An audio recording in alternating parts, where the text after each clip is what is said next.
buenas tardes, soy Florencia de Rodas y como cada semana recuperamos la memoria noticiosa de ECO, el primer sistema informativo de habla hispana del mundo. Y empezamos con la transmisión especial del 23 de febrero de 1991 bajo la conducción de Jorge Berry y Leonardo Kurchenko. Los aliados lanzaron bombardeos contra la ciudad de Bagdad en el marco de la guerra contra Irak. Moscú planteó un plan de paz para detener el conflicto que fue aceptado en un inicio por el gobierno de Saddam Hussein, que contemplaba el retiro de Kuwait y la liberación de prisioneros.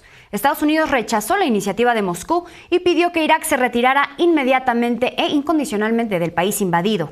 Yugoslavia discutía su futuro con una reunión en Sarajevo. Esta es la narración original.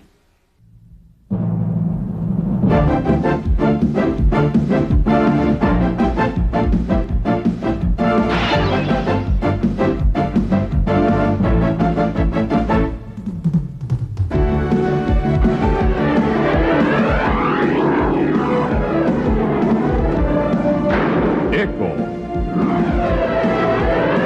con Jorge Berry.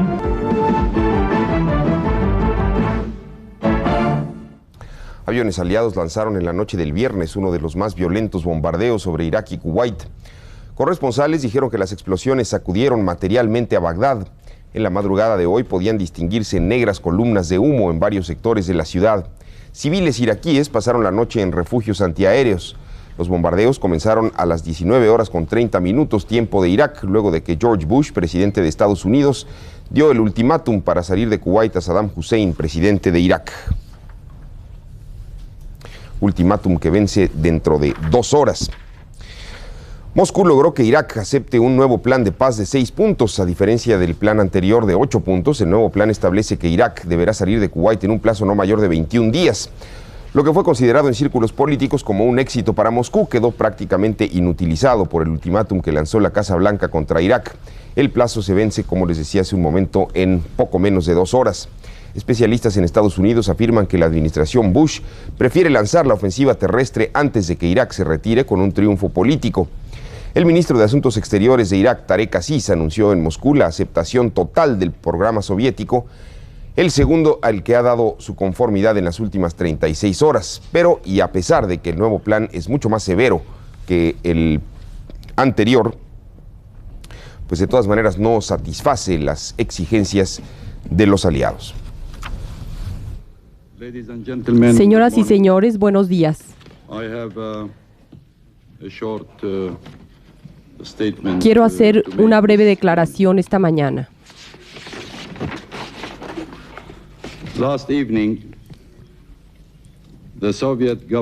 Anoche el gobierno soviético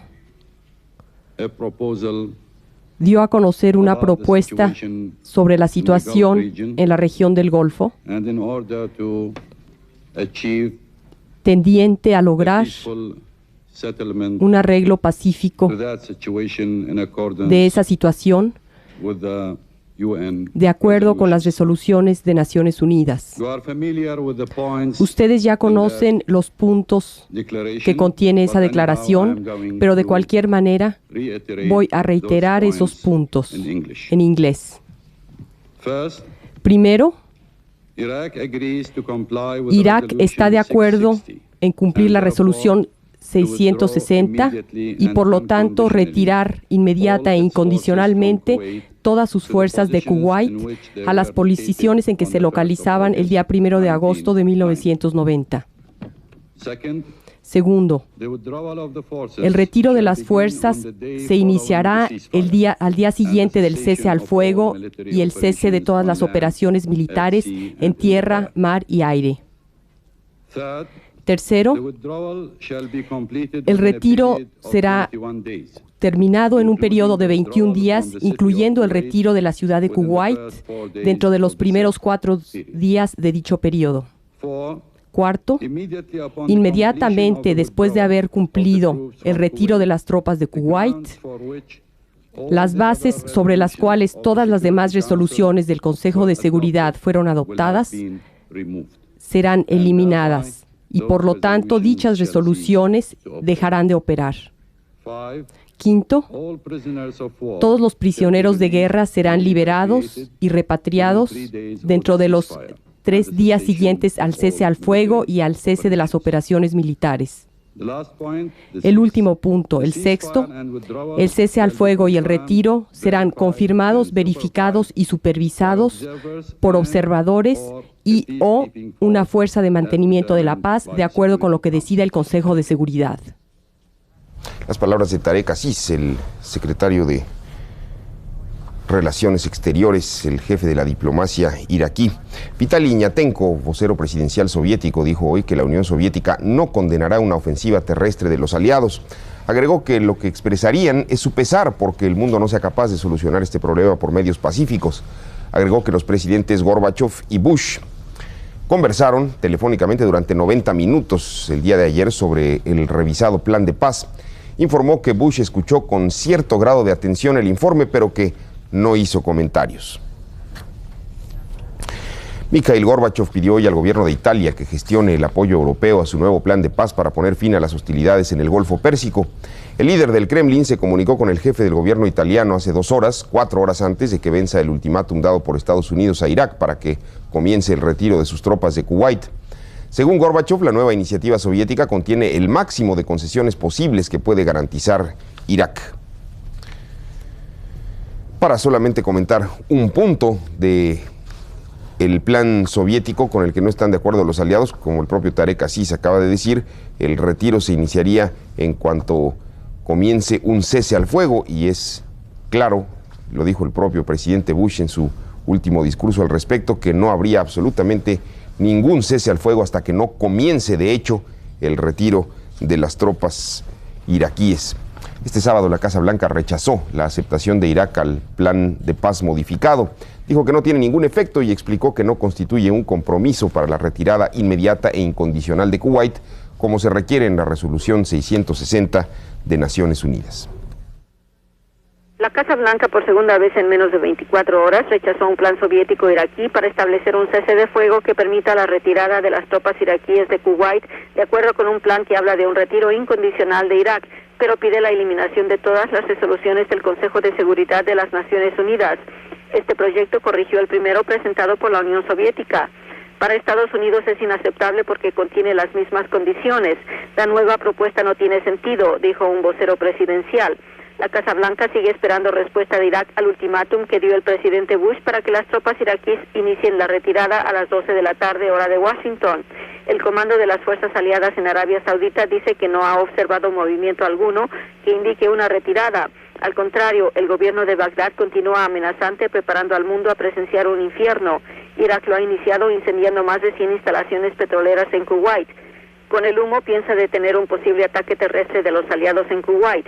El humo del incendio de los pozos puede evitar que por falta de visibilidad los aviones den protección a las tropas terrestres. Irak tiene numerosas minas colocadas en Kuwait y en la frontera con Arabia Saudita. En una guerra terrestre piensa detonarlas para continuar incendiando Irak y entregar un país totalmente arrasado si los norteamericanos logran recuperarlo. 80% del público norteamericano apoya al presidente Bush en su plan de paz, pero 48% prefiere que continúe el bombardeo para debilitar a la Guardia Nacional en vez de iniciar una ofensiva terrestre. Estados Unidos insiste en que Irak debe salir de Kuwait y liberar a todos los prisioneros de guerra en 48 horas, además de retirar todas las minas y trampas, debe dar a los aliados el control del espacio aéreo sobre Kuwait. El plan norteamericano pide que Irak deje su artillería y utilice solo determinados transportes para retirarse. Irak no ha rechazado formalmente la propuesta, a pesar de que ha hecho comentarios en el sentido de que está respaldando la propuesta soviética, que a todas luces es una propuesta iraquí. El Pentágono informó que han aumentado el número de desertores iraquíes y que durante la noche desertaron más. Muammar Gaddafi, el presidente de Libia, solicitó que el Consejo de Seguridad de Naciones Unidas delibere sobre la reciente evolución en la guerra del Golfo. Dijo que los detalles del retiro de Irak de Kuwait debían ser adoptados por el Consejo. Agregó que no pueden ser decididos ni por George Bush, ni por Saddam Hussein, ni por nadie. El 1 de marzo deberá determinarse la postura de cada una de las entidades de Yugoslavia. En esta fecha, el Poder Central emitirá una propuesta para la disolución pacífica. El la quinta ronda de conversaciones que sostuvieron en Sarajevo, capital de Bosnia y Herzegovina, los miembros de la presidencia federal, los presidentes de las 6 repúblicas y el jefe del gobierno yugoslavo, no se ha logrado ningún acuerdo sobre la vida futura de Yugoslavia. Eslovenia y Croacia siguen defendiendo su postura en el sentido de dividir el país en 2 o más estados soberanos. Las repúblicas comunistas de Serbia y Montenegro mantienen su oposición a la propuesta esloveno-croata, pronunciándose por una Yugoslavia unida con un gobierno central. Bosnia y Herzegovina, así como Macedonia, aún no han definido sus posiciones. Cada una de las 6 entidades yugoslavas se comprometió a aclarar aún más su visión del futuro orden político del país y a presentarla en la próxima sesión convocada para el día 1 de marzo. Ese día, la presidencia yugoslava lanzará la propuesta de iniciar las gestiones legales relacionadas con la disociación pacífica de la Federación. No terminan los disturbios en Albania, la inconformidad contra el régimen comunista aumenta. Este sábado se registraron tiroteos en torno a la escuela militar de Tirana, la capital. Un periodista local informó que la situación es confusa. Agregó que francotiradores no identificados se encuentran en los tejados. Precisó que se enfrentaron contra el ejército y la policía. Otros informes aseguran que hay combates dentro de la escuela militar. La institución está acordonada por militares, blindados y policías. Hoy varios tanques protegen el barrio donde habitan los dirigentes. El Consejo Presidencial reconoció que el país enfrenta una situación de crisis sin precedentes. Y Frédéric Leclerc, presidente de Sudáfrica, y Nelson Mandela, vicepresidente del Congreso Nacional Africano, son los personajes que más han generado noticias durante el año de 1990 en su país. Se convierte en crucial la necesidad de mantener una reunión general donde estén representados todos los ciudadanos sudafricanos para determinar el futuro del país. Con estas palabras, el presidente de Klerk iniciaba su discurso en el Club de Prensa de Johannesburgo, donde, en unión al vicepresidente del Congreso Nacional Africano, Nelson Mandela, han sido elegidos los personajes que más noticias han generado durante 1990. De Klerk dijo también que Sudáfrica no será gobernada por los nacionalistas africanos ni tampoco por los nacionalistas negros.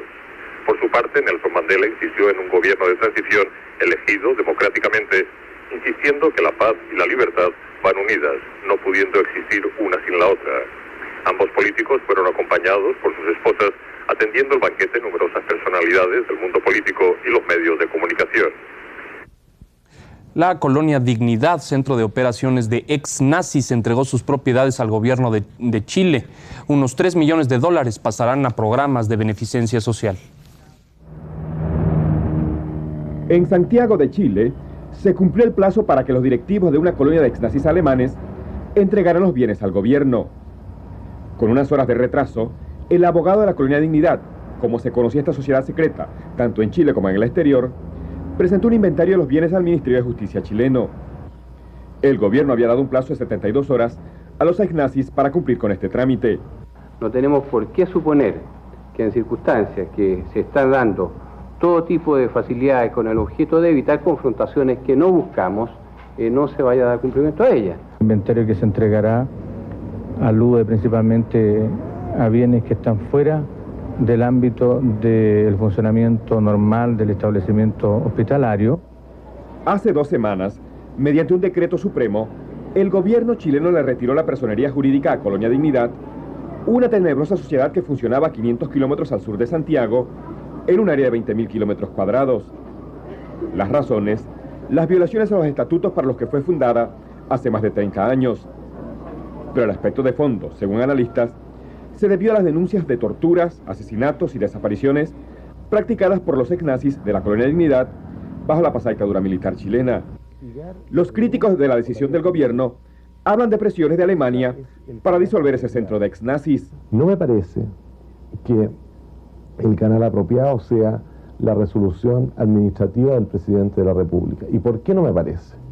En primer lugar, como tiene un origen en un gobierno extranjero, la adopción de una decisión autónoma del presidente de la República puede llevar a una interpretación que es dañina para el país. Los bienes de la colonia Dignidad, calculados en unos $3 millones, serán traspasados a la Iglesia Metodista, que mantiene programas de beneficencia en todo Chile. Al disolver la colonia Dignidad, El gobierno chileno acabó con una sociedad secreta que era una especie de Estado dentro del Estado y que perpetuaba las prácticas de la Alemania nazi. Radio Bagdad informó hace unos minutos que el presidente Saddam Hussein está reunido con el Consejo de la Revolución. Dijo que la reunión de los líderes del partido Baas y el gobierno trata la situación política y los sucesos actuales en la región. O sea que Saddam Hussein, reunido en estos momentos con el Consejo de la Revolución, le quedan 90 minutos para iniciar un retiro de Kuwait. Y si no lo hace, según dijo el presidente Bush y James Baker, su secretario de Estado, que están reunidos en Campo David, cualquier momento es bueno para iniciar la ofensiva terrestre. 90 minutos quedan. Gracias por acompañarnos.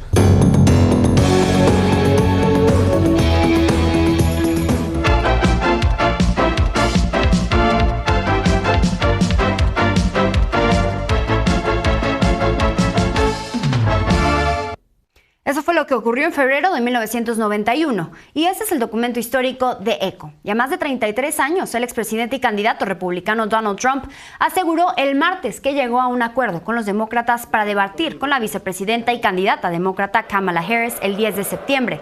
Las reglas, según apuntó Trump, serán las mismas que las fijadas el pasado 27 de junio, cuando debatió con el presidente Joe Biden. El 10 de septiembre en Filadelfia, los dos candidatos estarán de pie y no podrán tener notas a su disposición. La duración será de 90 minutos. Además, a los dos candidatos no se les facilitarán las preguntas con anticipación. Y el fiscal especial Jack Smith volvió a acusar al expresidente Donald Trump de 4 cargos, entre ellos el de conspiración. Vamos con el reporte de Ariel Motsazos. La Fiscalía Especial que investiga a Donald Trump reformuló el martes la imputación penal contra el expresidente en Washington, D.C. por los hechos de insurrección del 6 de enero de 2021 y presuntos intentos de revertir los resultados de las elecciones. Luego de casi unas semanas, la Suprema Corte de Justicia diera a conocer que Trump tiene inmunidad amplia respecto a sus actos oficiales. El fiscal especial Jack Smith presentó otra vez los 4 cargos de los que ya había acusado a Trump, pero quitándoles todo aquello que pudiera estar protegido por la inmunidad determinada por la Corte. Con lo anterior, Trump vuelve a enfrentar acusaciones en Washington, D.C. por conspiración para defraudar a Estados Unidos, conspiración para obstruir un procedimiento oficial, obstrucción de un intento de obstruir un procedimiento oficial y conspiración contra derechos. La imputación reformulada contra Trump fue emitida en categoría prioritaria o superseding y fue otorgada por un nuevo jurado que no había conocido del caso anterior. La Fiscalía Especial buscará agendar con la defensa del expresidente nuevas audiencias previas al juicio respectivo. En sus redes sociales, Trump calificó la reformulación de la imputación como un esfuerzo por resucitar una cacería de brujas en su contra, que ya estaba muerta, e interferir en la elección. En Washington, D.C., Ariel Motsazos, Noticias N+. En respuesta, el expresidente y candidato republicano Donald Trump calificó de ridícula la nueva acusación contra él presentada en Washington en el caso del asalto al Capitolio y afirmó que habrá que desestimarla.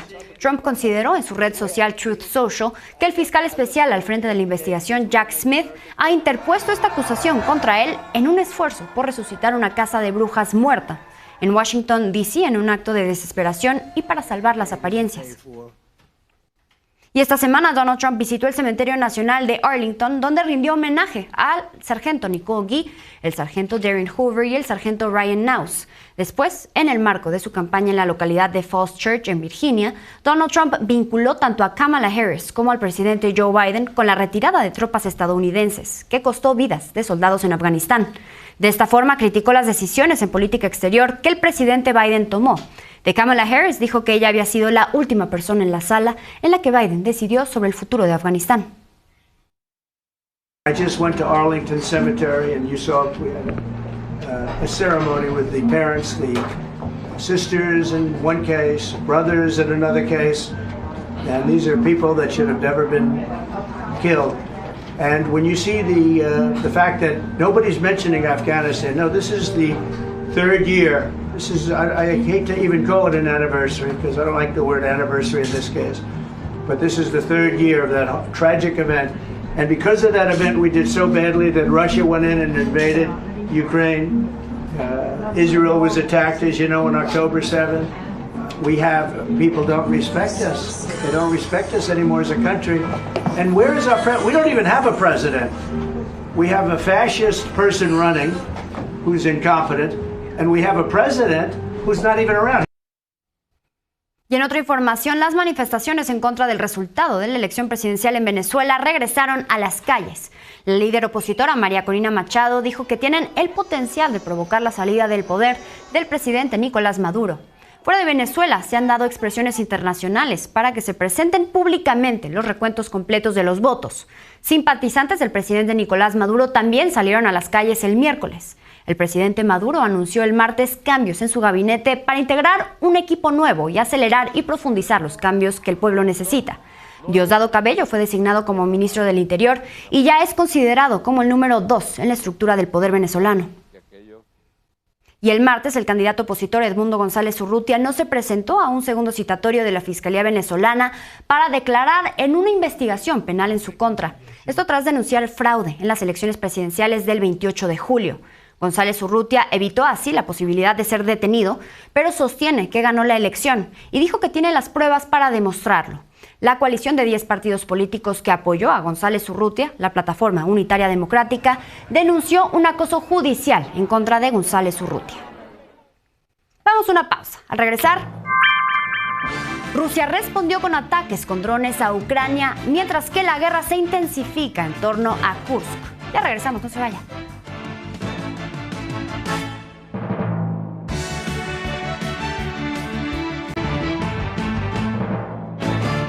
Estamos de regreso y este lunes toda Ucrania quedó bajo alertas ante un ataque aéreo ruso con misiles y drones. Las autoridades reportaron ataques nocturnos con drones.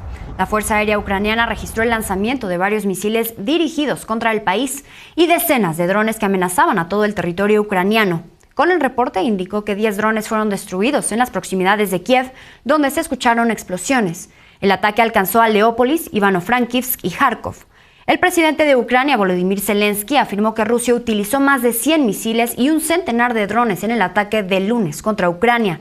Zelensky reportó daños en el sector energético y lanzó un llamado a sus aliados para que cumplan con los acuerdos para el suministro de armamento, sistemas de defensa antiaérea y misiles. Dijo que Ucrania y sus socios deberían llegar a un acuerdo conjunto de defensa aérea para derribar drones y misiles rusos. El primer ministro de Ucrania, Denis Shmyhal, declaró que 15 de 24 regiones se vieron afectadas por ataques rusos con misiles y drones. Los daños se concentraron en la infraestructura energética, por lo que hubo cortes en el suministro eléctrico. Un tercer ataque ruso con drones ocurrió el jueves. Las defensas ucranianas derribaron 15 de estos aparatos. El viernes ocurrió otro ataque similar. La guerra entre Rusia y Ucrania prosiguió en el frente de la región de Kursk. El presidente Volodymyr Zelensky aseguró que sus tropas habían tomado el control de 2 localidades más en territorio ruso, cerca de la frontera común. El jueves, Moscú aseguró haber tomado 2 localidades ucranianas en el frente oriental. El vocero del Kremlin, Dmitry Peskov, descartó previamente versiones en el sentido de que podría darse algún tipo de negociación para alcanzar el alto al fuego entre Rusia y Ucrania. Нет, никаких переговоров не было.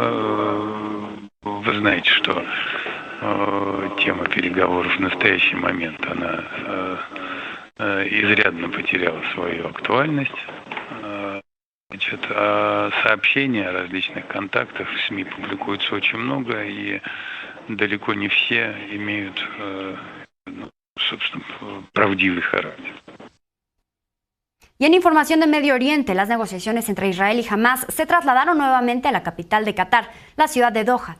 La delegación israelí llegó a Doha para una nueva ronda de conversaciones destinada a reducir las brechas en los asuntos pendientes para alcanzar una tregua en Gaza. A Doha acuden representantes de Estados Unidos, Egipto, Qatar y del grupo islamista Hamás. Uno de los puntos principales es alcanzar un acuerdo para el intercambio de rehenes en poder de Hamás por otros que están en manos de Israel, que se negó en las negociaciones del Cairo a retirarse de un corredor entre el paso de Rafah y el eje de Netzarim. Nuevos ataques de Israel en la zona norte y centro de la Franja de Gaza se registraron el martes. El fuego israelí alcanzó un departamento en una zona habitacional en el barrio de Tufá, al norte de Gaza, donde se contabilizaron 4 muertos. Los equipos médicos también recuperaron los cadáveres de 6 personas de 2 familias, entre ellas una niña y 3 mujeres, después de un ataque con misiles. Otros 7 ciudadanos, incluidos niños y mujeres, murieron en el bombardeo de un departamento en la Torre Hadil, en el campamento de Magazi, en el centro de Gaza. De acuerdo con el Ministerio de Salud de Gaza, la cifra de muertos desde el 7 de octubre de 2023 llegó ya a 40.400. Autoridades israelíes dieron a conocer esta semana la liberación de uno de los rehenes en poder de Hamás, el beduino Khalid Farhan al-Qadi. Vamos con el reporte de Manuel Rosales. Israeli Special Forces successfully rescued one of our hostages from Hamas captivity in Gaza. During a complex rescue mission, Khalid Farhan al-Qadi, un musulmán beduino, padre de 11 hijos, que fue secuestrado por Hamas el 7 de octubre, fue rescatado este martes por las tropas israelíes. Originario de Rahat, una ciudad predominantemente árabe, al-Qadi pertenece a la minoría beduina de Israel y se encontraba trabajando en el Kibbutz Magen, en el sur del país, cuando fue secuestrado.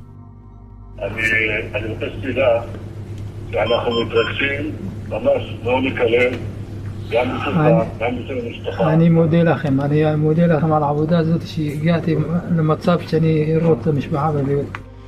Al-Qadi es uno de los 8 rehenes rescatados con vida por el ejército israelí desde el 7 de octubre y el primero en ser localizado vivo en un túnel, en este caso en la localidad de Rafah, donde las tropas israelíes operan desde principios de mayo. El ministro de Defensa israelí, Yoav Galán, dijo que el operativo de rescate fue parte de las acciones valientes y osadas del ejército en lo profundo de la Franja de Gaza, y fue posible gracias a información precisa de los servicios de inteligencia. ברוך שובך הביתה, פרחן קאדי. אני מברך את צה"ל והשב"כ על עוד מבצע שחרור מוצלח. El ejército difundió imágenes de al-Qadi poco después de ser rescatado. Se le ve sentado al lado de soldados israelíes antes de subirse a un helicóptero para ser trasladado a un hospital, donde se reunió con sus familiares. Y aunque parecía demacrado, los médicos dijeron que su condición es estable. El primer ministro Benjamín Netanyahu felicitó a sus tropas por el rescate y reiteró su compromiso para liberar a todos los rehenes. אנחנו פועלים ללא לאות להחזיר את כל חטופינו. אנחנו עושים זאת בשתי דרכים מרכזיות, במשא ומתן ובמבצעי שחרור. שתי הדרכים גם יחד מחייבות נוכחות צבאית שלנו בשטח ולחץ צבאי בלתי פוסק על החמאס. El Foro de las Familias de los Rehenes celebró el rescate, pero dejó claro que el resto de los secuestrados que todavía siguen en manos de Hamas necesitan ya un acuerdo de alto al fuego para poder ser liberados. Emanuel Rosales, Noticias N+.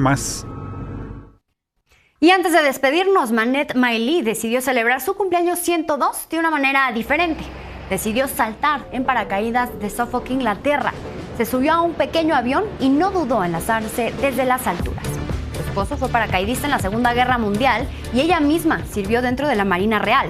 Ahora Manet es la mujer con mayor edad en ser paracaidista. Hasta aquí, una emisión más del Archivo Histórico de ECO y de la actualidad de las noticias internacionales. Soy Florencia de Rodas y los esperamos la próxima semana.